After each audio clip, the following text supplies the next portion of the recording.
Isinumiti na sa Senate Impeachment Court ang financial tax records ni Vice President Sara Duterte at ang kanyang asawa na si Atty. Mans Carpio. Samantala, kumpiyansa ang prosekusyon sa mga naging testimonya ng dalawang dating land bank managers sa paglilitis. Si Sheila Natividad sa detalye. Lumilit na yung mundo ng atin pong pangalawang Pangulo. Yung pong mga bank records, bank documents ay isa-isa nang isinusumite ngayong araw na ito sa Senado.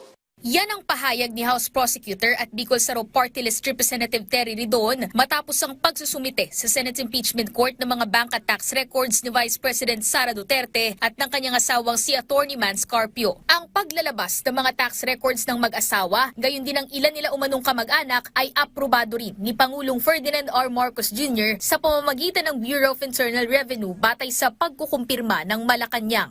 Kung ano ang sinasabi ng batas, kung ano ang proseso, susunod po ang Pangulo. Hindi niya po ipagkakait ang katotohanan sa ating mga kababayan.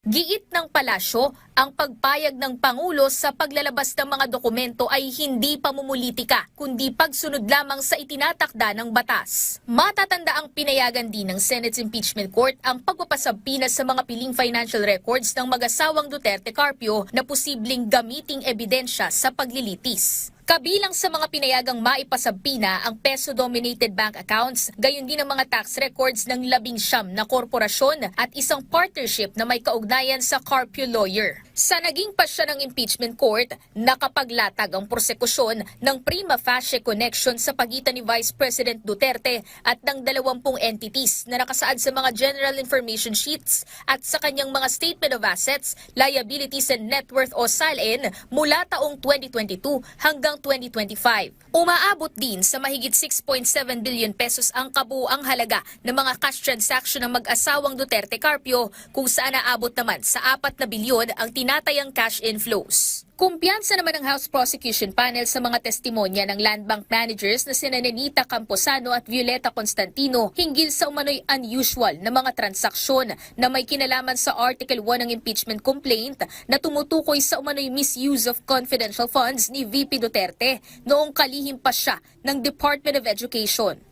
Yung pong discussions po at testimonya ng 2 witnesses, ang sabi ho nila, in their entirety of their career, ngayon lang ho sila nakakita ng ganun pong kalaking encashment ng pera. Kaya nga ho nila sinabi na ito po ay unusual, ito po ay kakaiba. Kasama ito sa pagpapakita ng pagdaloy ng pera mula sa Treasury patungo sa palad ng Vice Presidente. Sa madaling salita, mayroon pong ipinagkatiwala na pera sa Vice Presidente.